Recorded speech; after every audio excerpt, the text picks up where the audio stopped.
Glória a Deus, graças, paz, família Oceano. Quantos estão felizes, digam glória a Deus. Quantos estão felizes, digam aleluia. O salmista Davi escreveu: alegrei-me quando me disseram, vamos à casa do Senhor. É a alegria que começa ainda em casa, só de saber que estamos indo para o melhor lugar do mundo. Melhor estar um dia na presença do Senhor do que 1000 dias em outros lugares. Essa é a nossa maior alegria. E se você está muito feliz, diga mais uma vez, aleluia. Olhe para quem está do seu lado e diga assim: seja muito bem-vindo ao melhor lugar do mundo. E se você até agora não ouviu Deus falar, que olha que Ele está falando desde quando o culto começou, é uma oportunidade de você sair daqui ouvindo a voz dEle, amém ou não amém? Abra a sua Bíblia comigo, pegue ela com carinho, aquele que trouxe a sua Bíblia, pegue ela com carinho, com muita alegria, e diga assim: eu creio que esta é a palavra de Deus. Eu creio que esta é a boca de Deus na face da terra. Diga: eu acredito que quando abro a Bíblia Sagrada, escuto a voz de Deus bradando no meu coração. Quantos creem, digam aleluia. Quantos creem, digam glória a Deus. Abra sua Bíblia comigo no livro de João, Evangelho de Jesus Cristo, segundo escreveu João, no capítulo 6. Evangelho de Jesus Cristo, segundo escreveu João, capítulo 6. Leremos apenas 13 versos. Vou ler com os irmãos no telão, porque para ficar na mesma versão. No telão está a versão, nova versão internacional NVI, do verso 1 ao verso 13, que diz o seguinte: algum tempo depois, Jesus partiu para outra margem do mar da Galileia, ou seja, o mar de Tiberíades.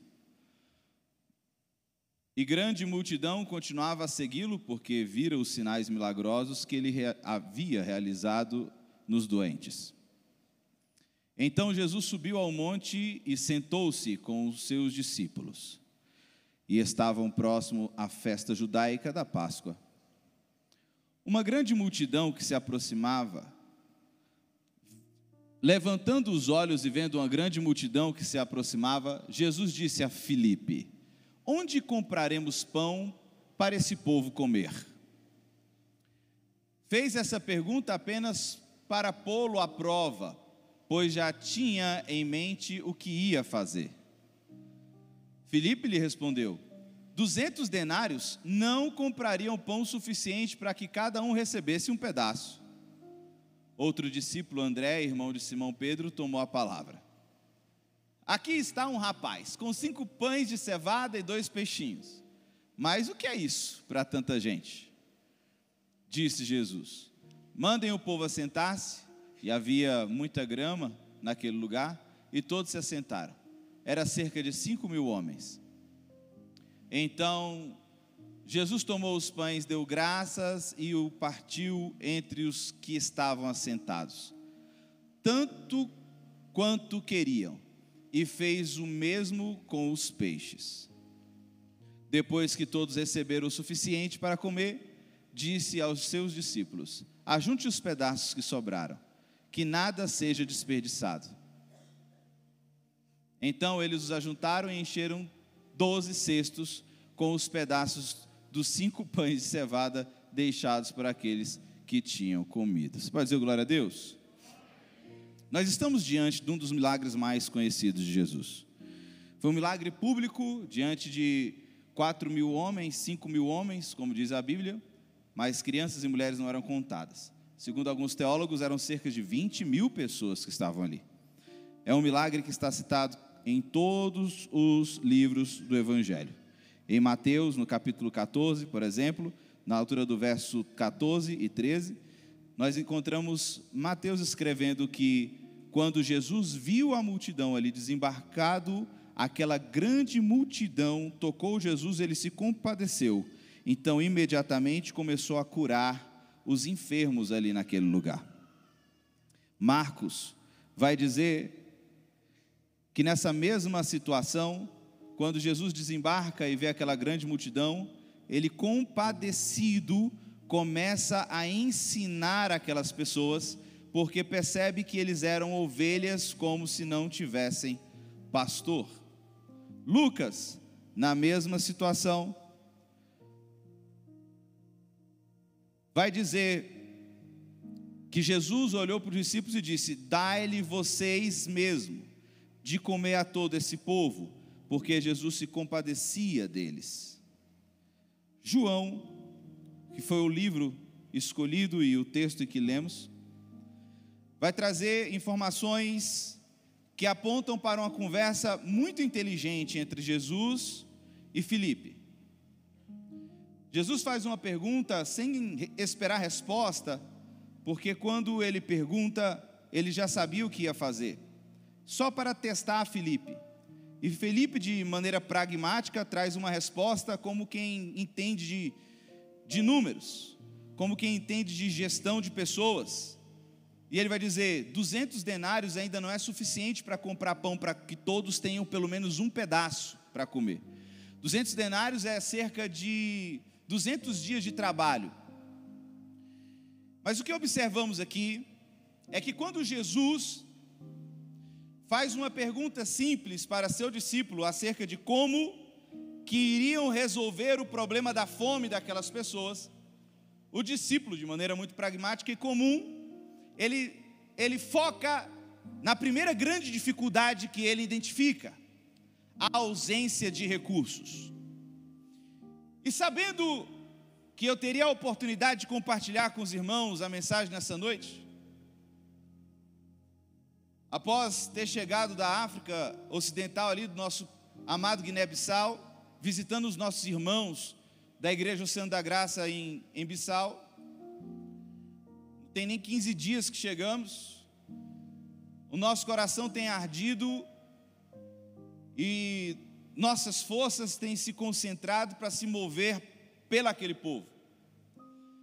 Há 2 anos atrás, em 2022, eu estive na mesma comissão, que contava com mais de 6 pessoas, e naquela oportunidade nós tivemos o primeiro contato com um país do outro lado do oceano, onde já havíamos adotado aquele povo, já tínhamos uma igreja ali, mas não conhecíamos de fato. E quando abrimos as malas e pegamos os pirulitos que algumas irmãs da Igreja Oceano da Graça de Águas Lindas tinham entregado para que a gente desse a elas, aquelas crianças com papel e tudo colocaram na boca, sem o mínimo de noção ou sem compreensão acerca de coisas tão simples e básicas, que são tão normais para nós. E enquanto eu filmava, eu chorava, porque assim como agora, na primeira vez eu filmei toda a viagem, e elas sentadas no chão com um único tacho cheio de arroz, porque era a única coisa que tinham, elas colocavam as mãos e iam comendo. E quando eu agachava para filmar de perto, ela estendia a mãozinha cheia de arroz e me oferecia para comer. E eu chorando só dizia não. E ela fazia que eu estava chorando, como se: você está chorando é porque está com fome? Abre a boca que eu te dou.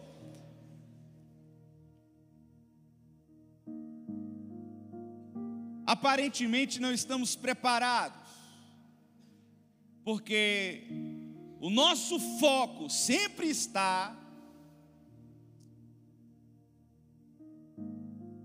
voltado para aquilo que é problema para nós, para aquilo que acreditamos ser problema. Quando Jesus, de acordo com o evangelista Mateus, chega e observa a multidão, e vale lembrar e ressaltar de que Jesus já estava ali, era fugindo de multidões. O seu primo João Batista havia sido decapitado. Jesus estava triste, ele se retira, ele sai, mas o povo vê que ele estava indo e segue. Quando Jesus chega, a multidão já está. Ele não teve tempo de descanso. Ele observa e ainda se compadece. Ele estava cansado, mas se compadece. Ele estava de férias, mas se compadece. Não foi ali para isso, mas se compadece. E compadecido, então ele começa a curar doentes, segundo o evangelista Mateus. Marcos já vai dizer que compadecido ele começa a ensinar, compartilhar, porque eram como ovelhas que não tinham pastor. Se eu subo em uma mesa no meio de uma praça e começo a pregar, poucas pessoas vão parar para me ouvir aqui no Brasil. se desafiássemos ao Oceano da Graça para fazer uma bela cruzada em Mané Garrinchas, para encher aquilo ali, usaríamos de artifícios, chamando pessoas famosas, para que as pessoas fossem por essas pessoas famosas. Em Guiné-Bissau, nessa viagem que fizemos, o pastor Lamine, um pastor ex-muçulmano, que agora cuida da igreja onde nós ficamos hospedados, diz que um grande congresso foi feito com pessoas anônimas, simplesmente porque foi anunciado de que Jesus estaria naquele estádio, e todo mundo foi lá ver e queria saber quem era Jesus. A vontade que me deu na outra vez a minha esposa falou, a gente podia ficar aqui uns 2 anos, e nessa agora eu fiquei com a certeza de que precisamos ter uma consciência de que Disney pode esperar só mais um pouquinho. Precisamos ter a consciência de que a Europa pode esperar só mais um pouquinho, de que essa viagem em família que a gente quer tanto fazer pode esperar só mais um pouquinho, e esse dinheiro pode ser usado para viajar para lá, para olhar dentro dos olhos dos nossos irmãos, que impressionantemente, quando chegamos, na primeira vez tinham placas e faixas escritas, sejam bem-vindos pastores do Brasil, e agora eles tinham boa vontade, abraços e saudade, e diziam com os olhos cheios de lágrimas, a gente achou que vocês não voltariam mais. Pastor Simval é um dos homens mais cheios de fé que eu já vi na minha vida. Ele não pensou 2 vezes para falar para aquele homem, responsável por mais de 400 crianças pequenas, onde nenhuma delas tinha acesso à água, nem à escola, muito mais de 400 crianças se contássemos com os adolescentes. São quase 2.000 pessoas em um vilarejo afastadíssimo, quase 4 horas de viagem, numa estrada muito difícil, numa viagem muito cansativa, no meio do mato onde não há luz, onde não há condições, para chegar lá e olhar nos olhos deles e dizer, voltamos para cumprir com uma promessa que o pastor fez, sem nem perguntar para a igreja se a igreja toparia. Ele só disse, nós vamos ajudar, porque ele sabia a igreja que tinha, e ao Oceano da Graça ainda fará grandes coisas para aquele país.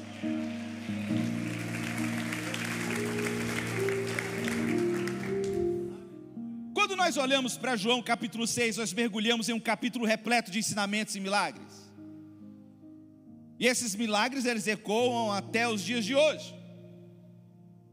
O trecho que nós lemos aqui, que fala sobre esse acontecimento à beira do mar da Galileia, onde uma multidão fervorosa estava reunida em busca das palavras de Jesus, estavam em busca de Cristo, em busca do Mestre, em busca de curas, em busca de alento, em busca de saciar as suas necessidades físicas e espirituais, estavam em busca de alimento não só para o corpo, mas famintos também em suas almas, esperando sabedoria divina. Essas pessoas estavam esperando Jesus.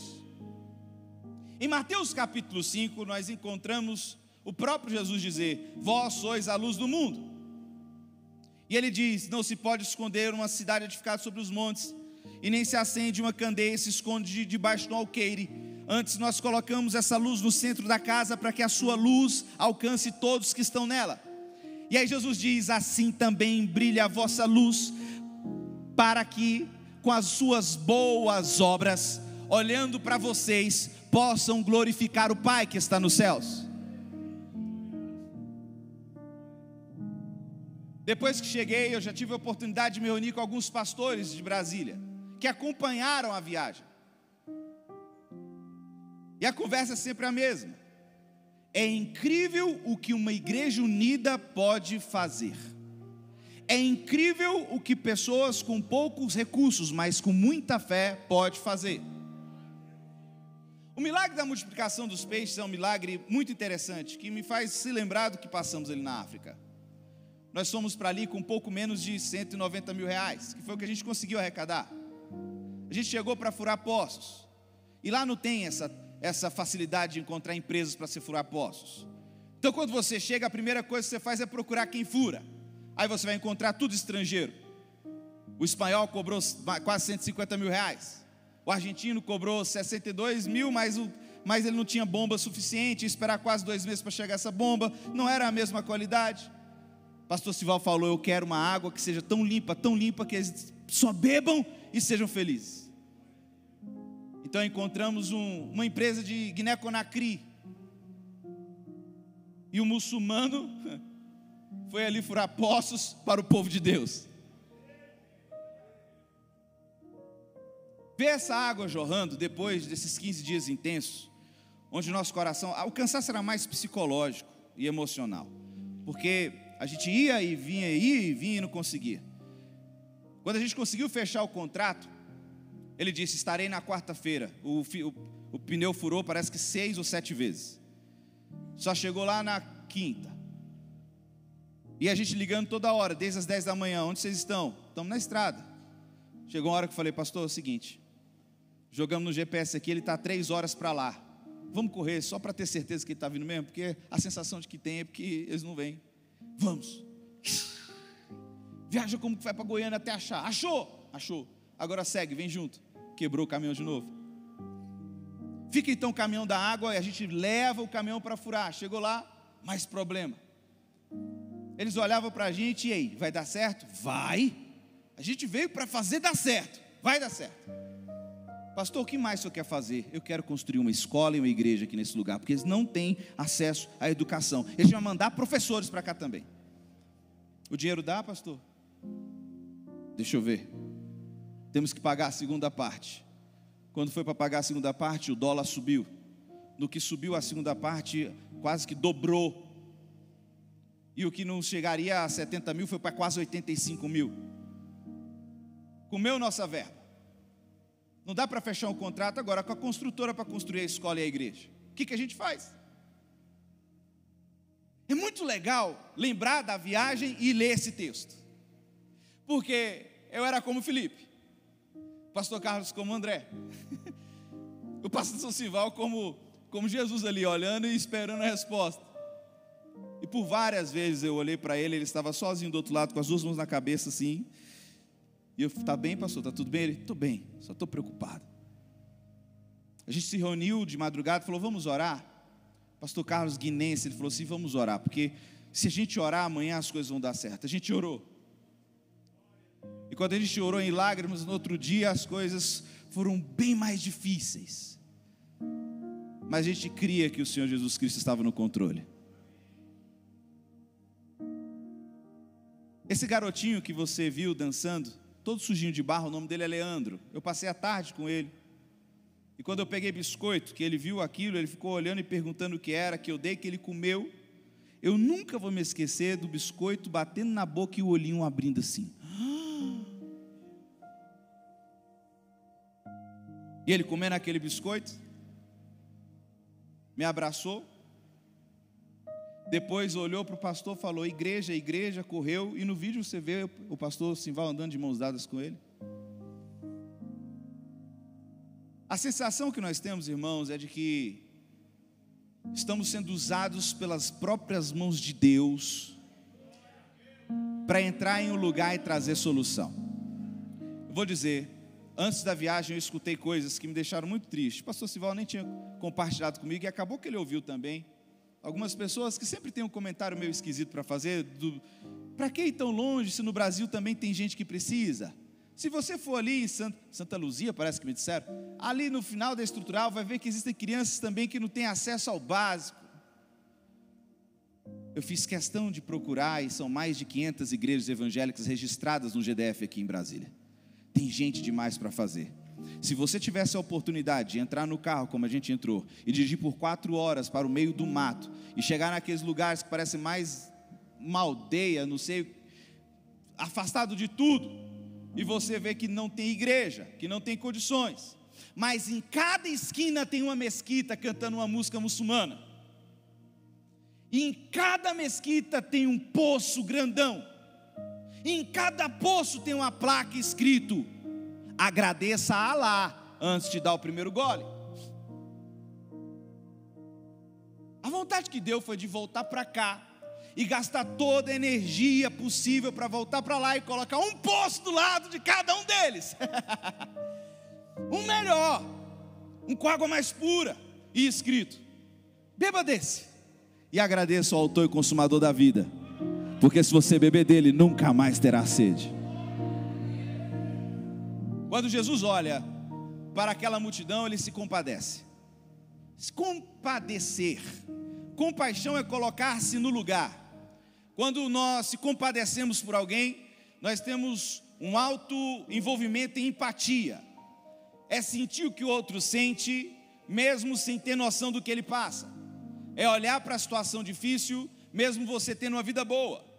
É você sair da sua zona de conforto e visitar a dificuldade de alguém para perceber que as suas dificuldades não são tão grandes quanto você imaginava. E que existem problemas maiores e bem maiores, que por incrível que pareça, você pode até ajudar a resolver.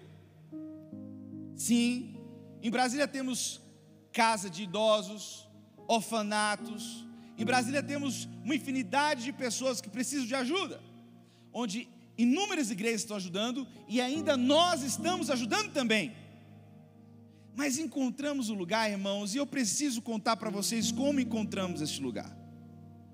A igreja em Kuntum 3, Oceano da Graça, Guiné-Bissau, é uma igreja que foi implantada ali pelo pastor Carlos de Sá e a missionária Elza, que voltando ao Brasil, conversaram com o pastor Simval e a falar dos problemas, e o pastor Simval adotou a igreja, e agora ela faz da nossa igreja, é um Oceano da Graça lá.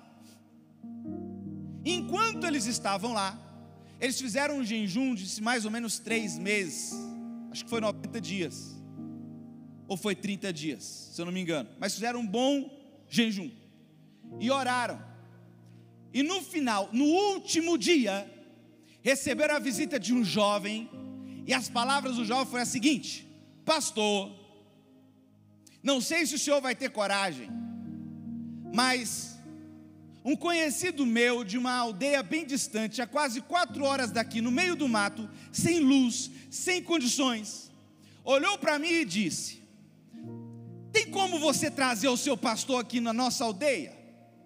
Porque nós estamos cansados de servir a Satanás. Quando o pastor Carlos chegou e fez a primeira cruzada, no último dia, todos, o líder da aldeia, Carlitos, e todos que ali estavam, se ajoelharam, se jogaram no chão e aceitaram Jesus como Salvador. Eu nem me lembro direito quantas pessoas batizaram há 2 anos atrás, mas quando fomos lá, era uma fila que não tinha fim, que a gente assistiu já, tem também no YouTube, no nosso canal do Oceano da Graça, e pastor Simval, pastor Anderson, pastor Carlos, estavam batizando ali aqueles nossos membros dessa nossa igreja ali, e quando voltamos, ficamos com uma promessa pendente por 2 anos, irmãos. Nós voltamos de lá agora com missões cravadas em nosso coração, e tem muita coisa para fazer, e não dá para esperar 2 anos de novo. Se a gente esperar mais 2 anos, eles vão congregar embaixo das árvores, ainda por mais 2 anos. As crianças que tinham 4 anos quando a gente foi, voltando agora já tinha 6. Se demorarmos mais 2 anos, vão ter 8, e quanto mais demora, mais difícil fica de ajudar. E quando nós olhamos para o amor e a compaixão de Jesus, ele percebe que aquelas pessoas padeciam de fome, de cansaço. E a pergunta de Jesus foi simples: onde, Filipe? Onde compraremos pão para dar o que comer? E Filipe diz: ó, Jesus, a pergunta não é onde, a pergunta é como. Onde? Por mais que houvesse lugar para que eu fosse, eu teria que ter dinheiro para comprar. E 200 denários ainda não seria o suficiente. É aquele exato momento em que encontramos a dificuldade e nos apegamos à falta de recursos. Mas quando falamos de obra, quando falamos de reino e quando falamos de povo de Deus, os recursos necessários nunca será e nunca foi o dinheiro, sempre foi a fé. Porque pela fé alcançamos o inalcançável, pela fé nós enxergamos o invisível, pela fé nós alcançamos o que ninguém alcançou, pela fé nós enxergamos o que ninguém viu, Pela fé nós recebemos, ainda que não seja real, mas nós recebemos porque sabemos que tudo podemos naquele que nos fortalece e que Ele tem poder para operar milagres e maravilhas. Essa certeza me faz entender que toda a minha vida é balizada por Ele, toda a minha vida é baseada nele, e porque por Ele, para Ele, por Ele e nele são todas as coisas. E a certeza que nós temos de que com Jesus somos mais que vencedores, me faz crer. E quando eu creio, a fé manifesta em mim. Quando eu acredito com todo o meu coração, as minhas atitudes mudam. Eu faço, eu pulo, eu vou, eu mergulho. Não há dúvida, não há questionamento. Mas será que se eu pular vai machucar? Não há. Você acredita tanto que você só pula. Esse é o grande desafio do Evangelho. Esse é o grande desafio do cristianismo. Porque se tem algo que devemos combater, é o acesso às coisas de Deus pela religião. Embora a religião signifique religare, que é ligar a Deus, a religião tem um poder fantástico de moldar pessoas e colocar as pessoas dentro de um quadro, dentro de um molde que engana. Pela religião, muitos muçulmanos são incríveis mesmo, ajudam, furam postos, lá. Pela religião, Dalai Lama é apreciado por muitos. Pela religião, pastor A, pastor B também é muito legal. Pela religião, eu, você, todos nós estamos dentro de um molde que é aceitável moralmente falando para a sociedade. Pela religião eu consigo falar como vocês falam, me vestir como vocês se vestem, agir como vocês agem. Pela religião eu tenho acesso a toda essa estrutura organizacional. Mas somente por Jesus Cristo eu tenho acesso aos céus e à salvação. E não é por um conjunto de normas, e não é por uma roupa que eu visto, e não é por uma forma como eu caminho, e não é por um jeitinho que eu me comporto, mas é pela fé que eu tenho nele, para que ele se manifeste em mim com poder e autoridade.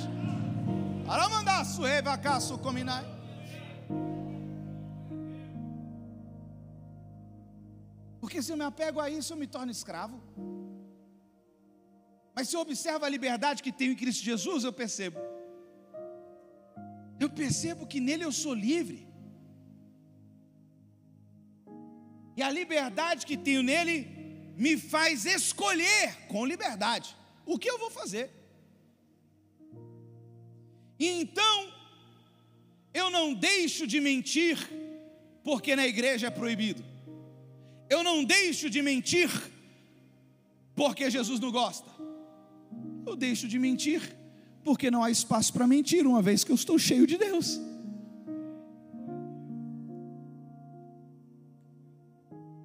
A religião, ela te dá a oportunidade de seguir as normas para acessar o Senhor. A fé te dá a oportunidade de seguir ao Senhor e todas as normas serão facilmente alcançadas, porque você simplesmente está vivendo aquilo que Jesus tem para você. Exato assim. E aí você para de ter medo, e para de enquadrar, e para de tentar, eu tenho que fazer assim, assim, assado. O tempo que eu perco pensando, eu tenho que fazer assim, assim, assado, se eu estivesse buscando ao Senhor, as mãos dEle, o coração dEle, a salvação nele, cheio dEle, eu não teria mais tempo para todas as outras coisas que me preocupavam antes.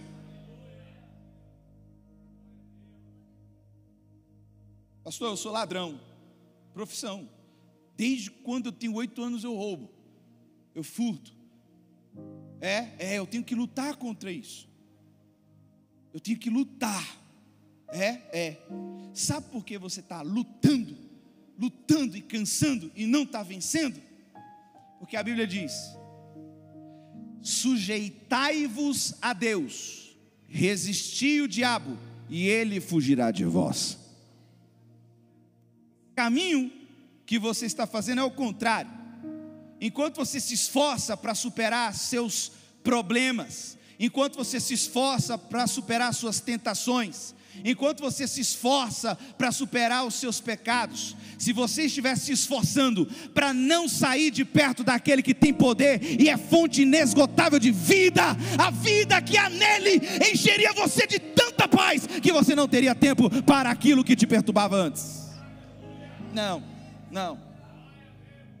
Olha, o pensamento maligno nem iria visitar mais sua mente. Pastor, olha, todo dia 3 da tarde o pensamento maligno vem na minha cabeça. Eu tenho que pegar 5 garrafas de cortesã, 2 garrafas de cachaça pitu e tenho que beber até morrer.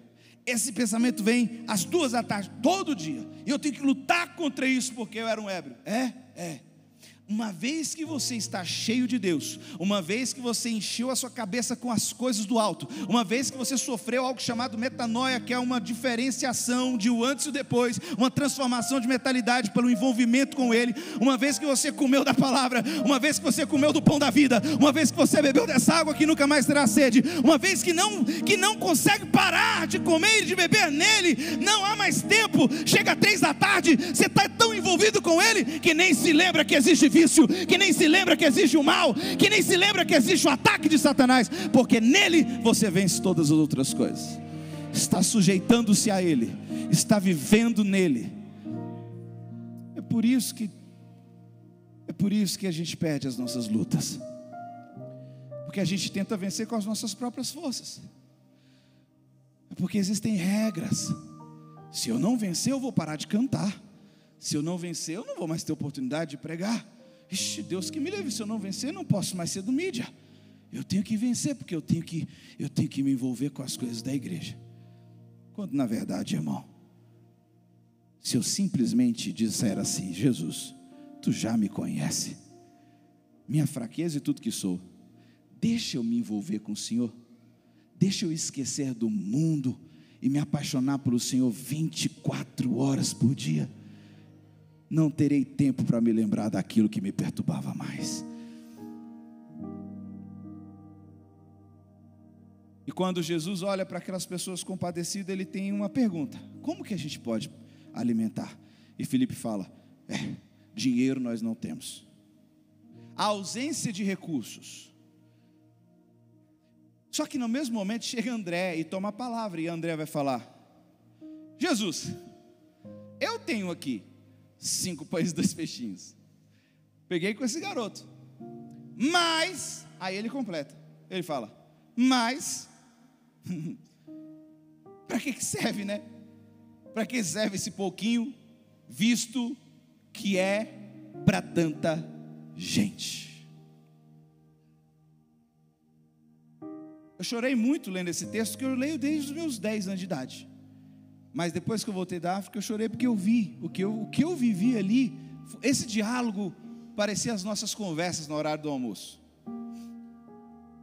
Muita gente ficava dizendo: pastor, posta coisa aí, a gente está te seguindo. Aí eu postava, o pessoal: para de postar, sangue de Deus tem poder. Porque eu postei um prato de macaco, né? Eles compraram, o caçador fez um macaco lá, aí para deixar bonitinho, ele colocou o crânio do macaco no prato. Aí o pessoal começou a escrever: o sangue de Deus tem poder, o que é isso? Eu falei: meu irmão, é o que eles comem, eu não comi, né? Mas as dificuldades, o pouco acesso. A gente come carne todo dia, eles não. A gente come 3 vezes ao dia, lá é uma.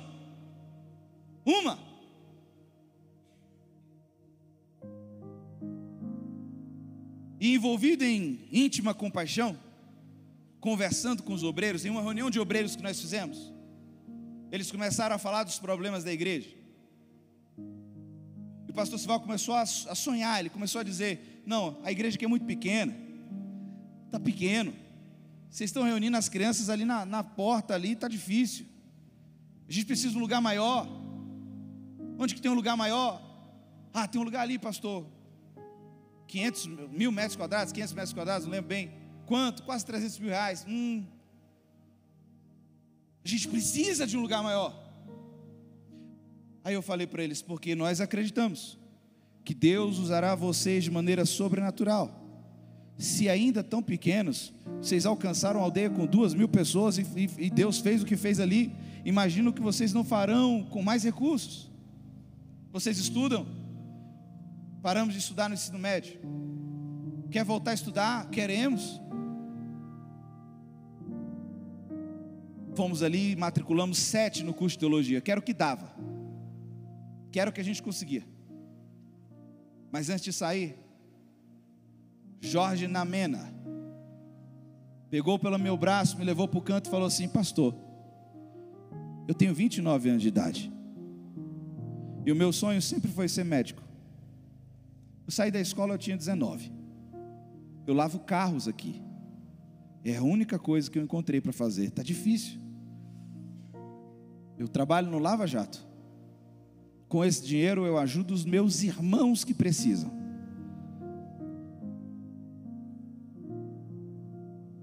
Se o Senhor encontrar alguém que pode me ajudar, diga para eles que eu vou orar por eles todos os dias, se me ajudarem a estudar. Eu olhei para ele e falei assim: Jorge, tu quer estudar o quê? Ele: eu queria medicina. Mas depois da reunião de obreiros eu vi que se eu fizer direito, vou poder ajudar muito o Oceano da Graça a crescer nesse lugar. Diga para eles que se eles me ajudarem a se formar em direito, quando passarem os 4 anos, eu vou honrar cada centavo que depositaram em minha vida. Quando ele terminou de falar, um chamado Dadá, chorando, abraçou ele e disse: pastor, eu nunca nem pensei nisso, já estou aí uns 6 anos também só trabalhando na rua, mas sabe, acho que a administração seria o ideal para que eu pudesse ajudar o Oceano da Graça aqui neste lugar. Eu comecei a me arrepiar e eu comecei a sentir uma vontade de chorar, porque eu vi que na verdade, quando encontramos alguém que acredita em nós e diz para nós que é possível, mesmo sem recursos, mesmo sem condições, mesmo com um pouquinho, a gente tem coragem de apresentar. André apresentou, mas depois ele desdenhou. Mas é pouquinho, né? Mas pelo menos apresentou. Nós apresentamos uma ideia, eles compraram. Tem um outro que é o líder de louvor, o Josué.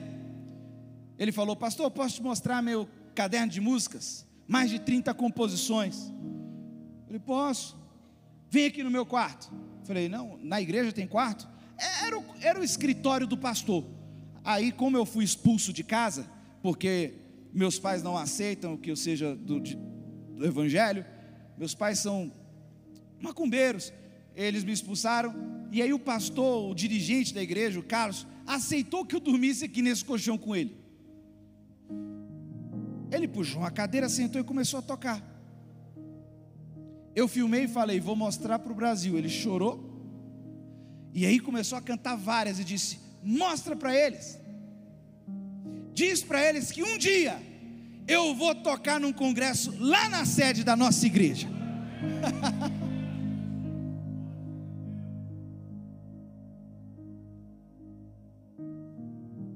Foi só 5 pães e 2 peixinhos que nós apresentamos.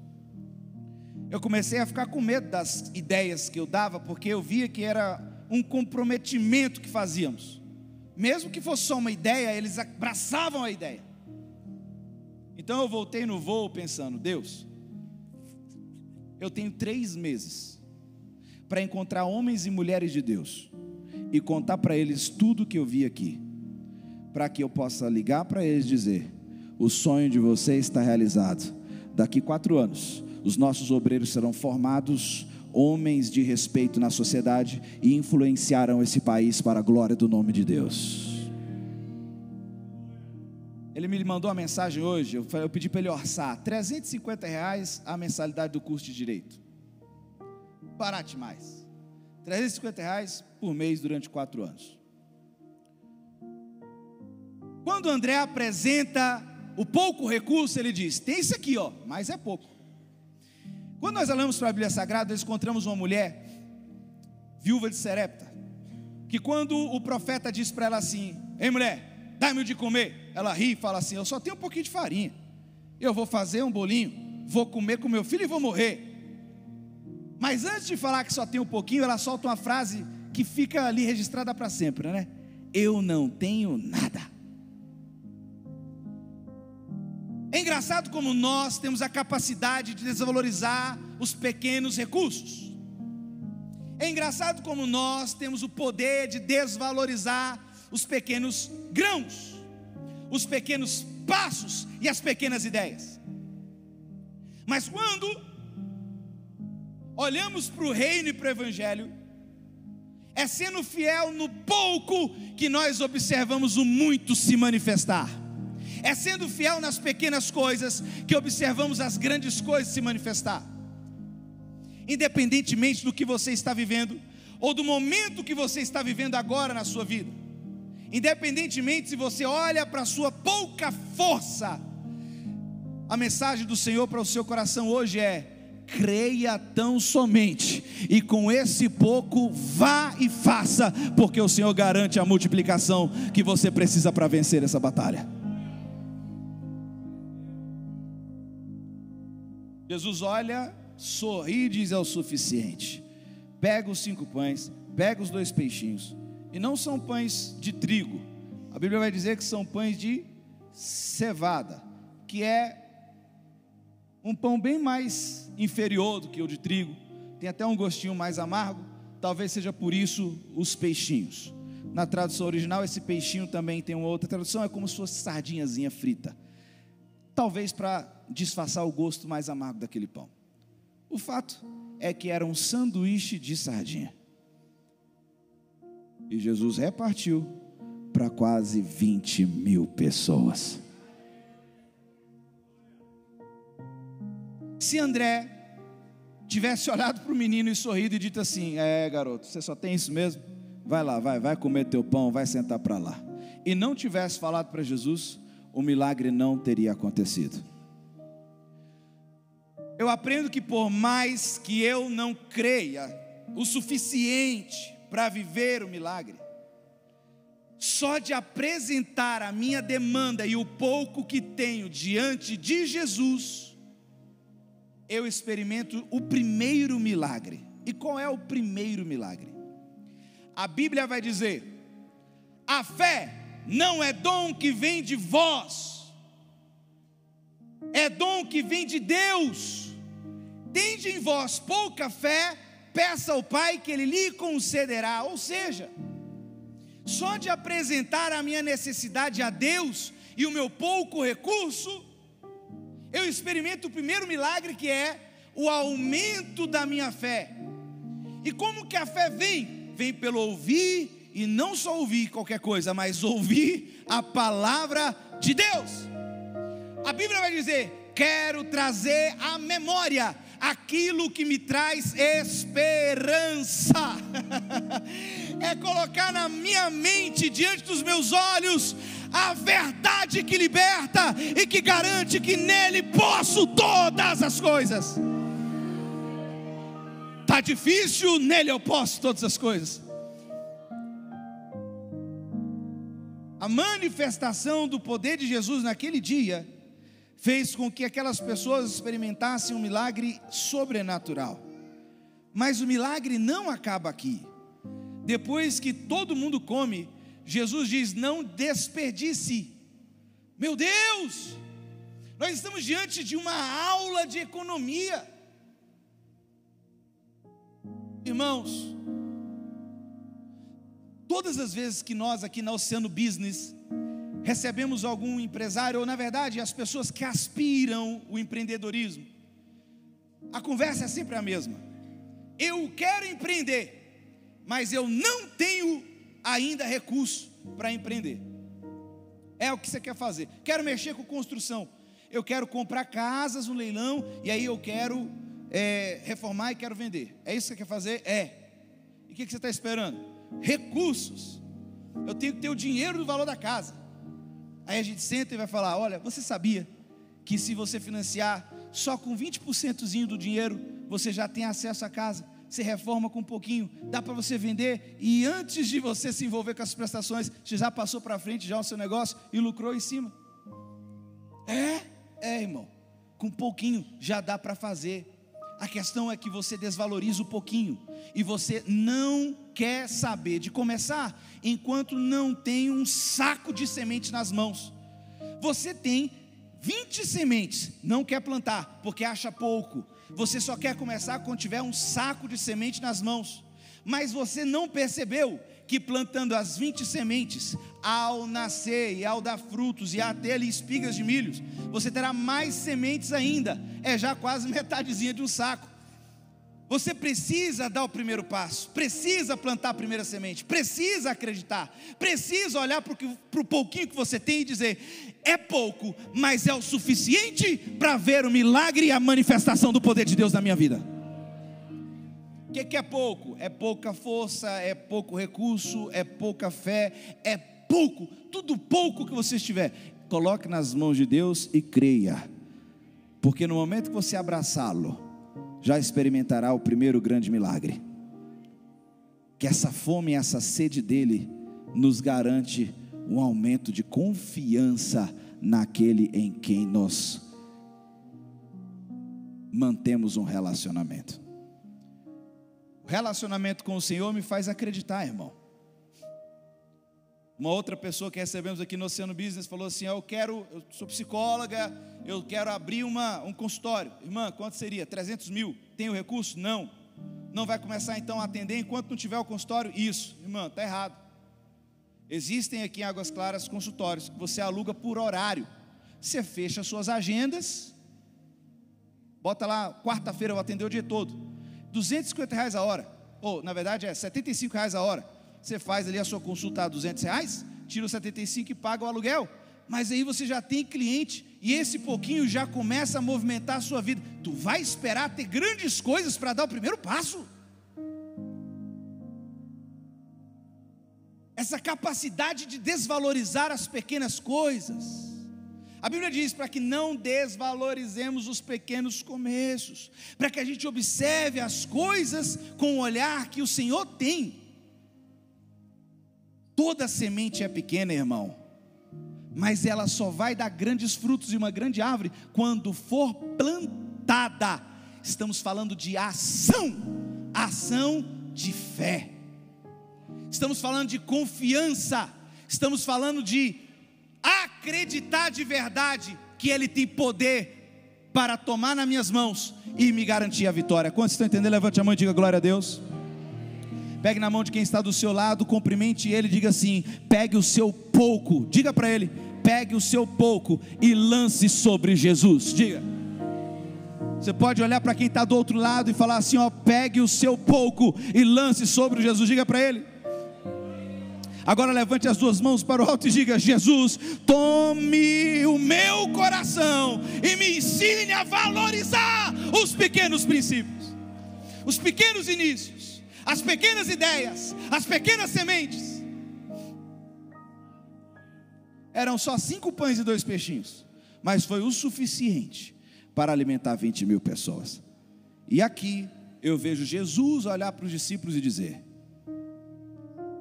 a escassez foi desesperadora, não foi? Foi. A tendência é de que quem nunca teve, quando come se lambuza, não é? É. E a tendência é de que quem nunca teve, quando tem, desperdiça, não é? Vai e recolhe tudo sem desperdício.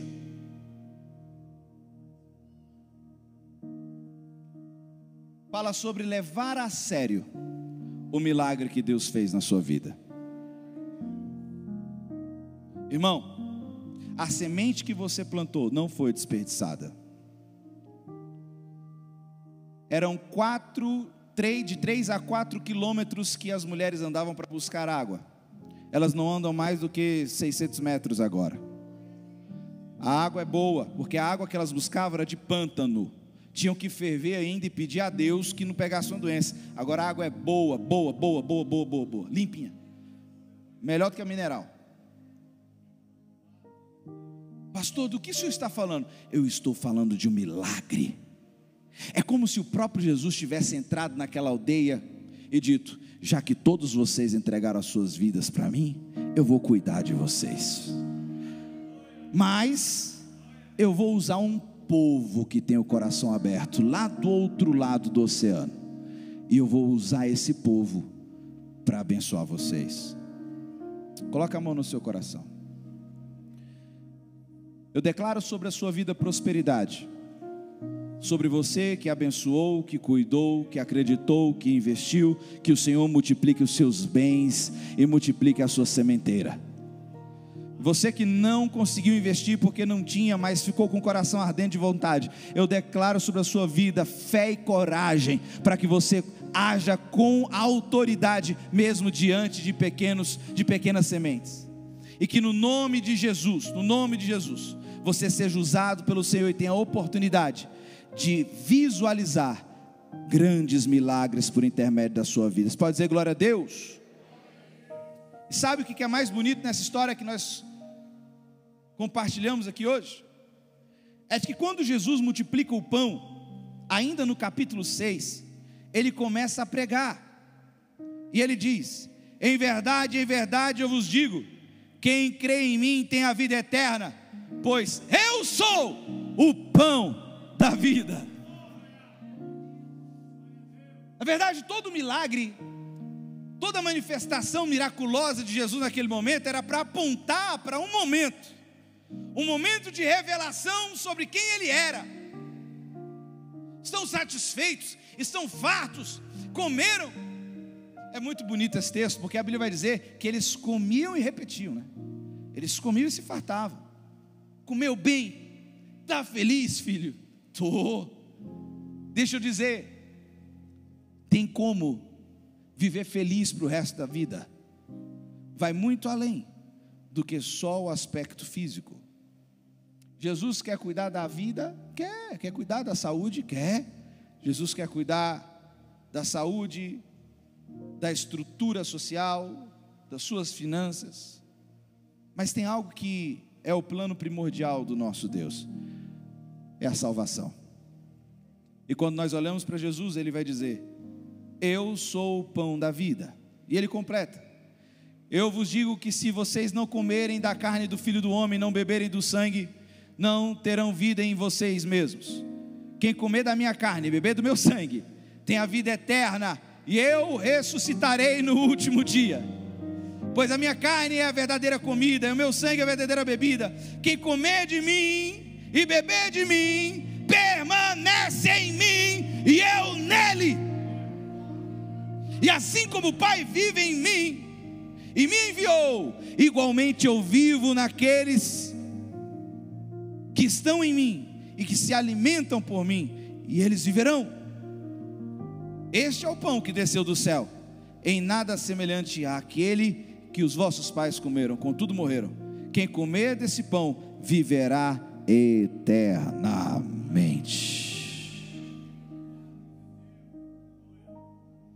Vamos traduzir?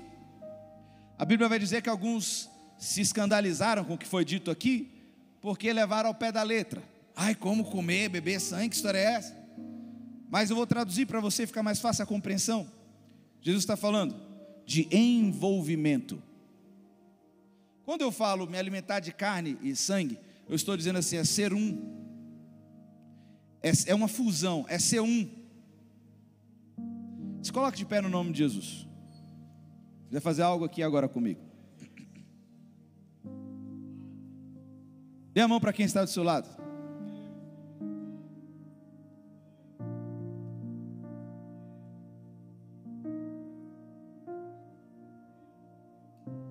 Quantos estão felizes pelo que Jesus Cristo fez em Guiné-Bissau? Diga glória a Deus.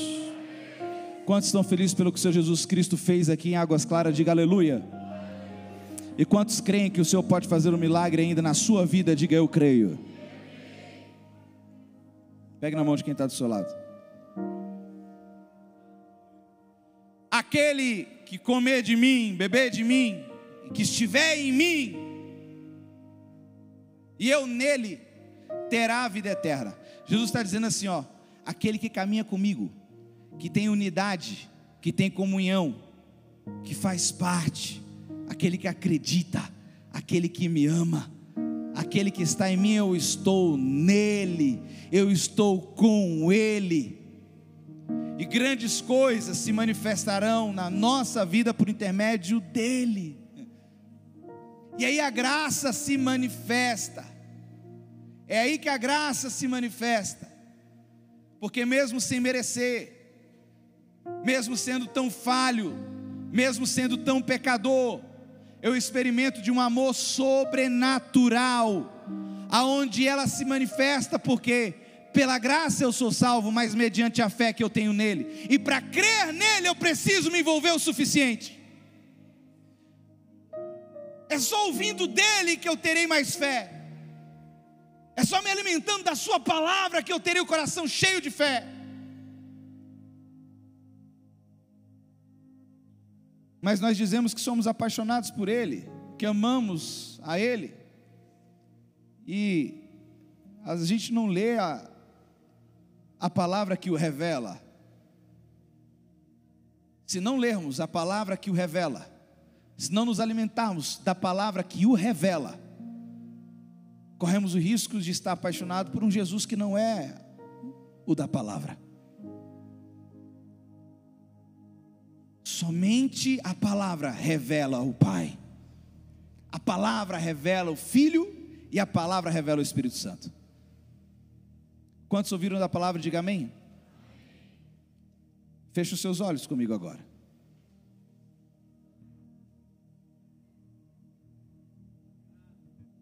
Com olhos fechados agora, eu vou te dar 1 minuto para você falar com Deus o que você quiser falar, para você apresentar para o Senhor o que você quiser apresentar, para as pequenas sementes, para as pequenas coisas. Você vai falar com Ele agora, você vai dizer: Senhor, quem sou eu para que o Deus de toda a terra se preocupe com o meu nome, se preocupe com a minha dor? Quem sou eu, Senhor Jesus? Eu sou tão pequeno.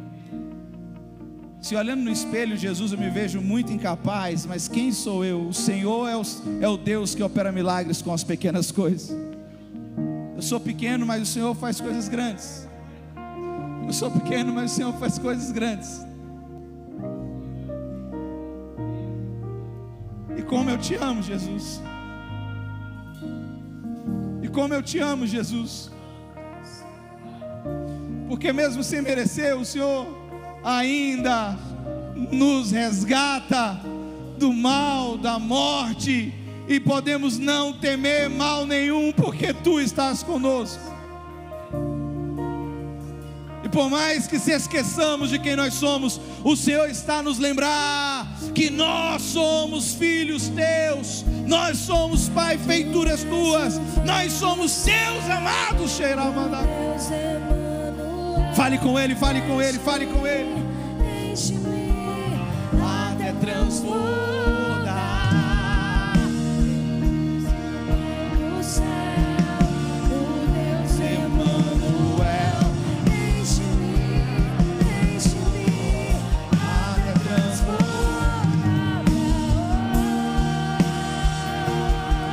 Onde iremos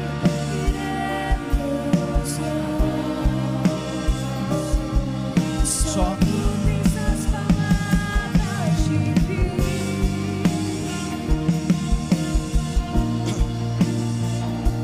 Tem alguém em nosso meio nessa noite que ouviu essa palavra e deseja entregar a sua vida nas mãos de Jesus, aceitando-o como Salvador da sua vida, como Salvador da sua vida?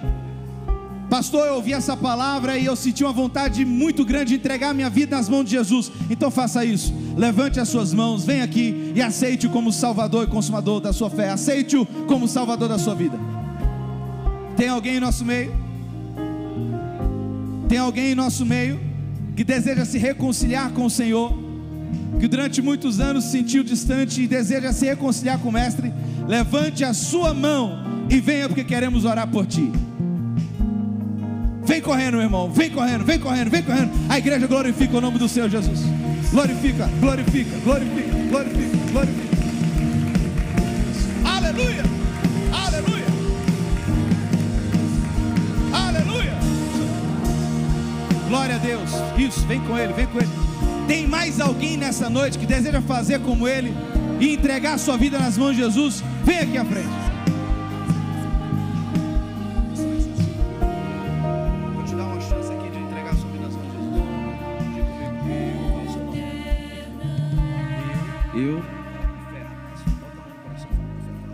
Eu, Victor, Victor, entrego a minha vida nas mãos de Jesus. entrego a minha vida na mão de Jesus. Entrego o meu coração nas mãos do meu mestre. Entrego o meu coração na mão do meu mestre. Me arrependo dos meus pecados. Me arrependo dos meus pecados Entrego a minha vida para Jesus. e entrego a minha vida para Jesus. Aceita-me, Jesus, de volta. Aceito-me, Jesus, de volta. E perdoe os meus pecados. Que perdoe meus pecados. Porque eu, como filho, Porque eu, como filho, não consigo viver mais longe do Pai. não consigo viver mais longe do Pai. Eu te amo, Jesus. Eu te amo, Jesus, E entrego a minha vida para ti. e entrego a minha vida para Eu ti. sou teu. Eu sou teu, Eu sou teu. eu sou teu. O mundo não é mais o meu lugar. O mundo não é mais o meu lugar. Eu quero viver para ti. Eu quero viver para ti, Eu quero estar em ti. eu quero estar em ti, Eu preciso de ti. eu preciso de Te ti. amo, Jesus. Eu te amo, Jesus. Perdoe os meus E pecados aceita-me de volta. e aceita-me de volta. Em nome de Jesus. Em nome de Jesus. A igreja diga glória a Deus. Aleluia. Aleluia. Tem mais alguém? Tem mais alguém? Se não, estenda mais uma vez suas mãos para o alto e diga: Senhor Jesus. Diga: Senhor Jesus, eu só tenho 5 pães e 2 peixinhos. O que eu tenho parece pouco. O que eu penso parece que não é o suficiente para começar. O que eu tenho, Pai querido e santo, não me inspira confiança. Mas a minha confiança não está em nada que eu tenho. A minha confiança está em Ti, Jesus. E eu entrego a minha vida, a minha família, a minha história. Eu entrego tudo que eu sou. E com a salva de palmas adoro o nome do Senhor Jesus. Em nome de Jesus, aleluia.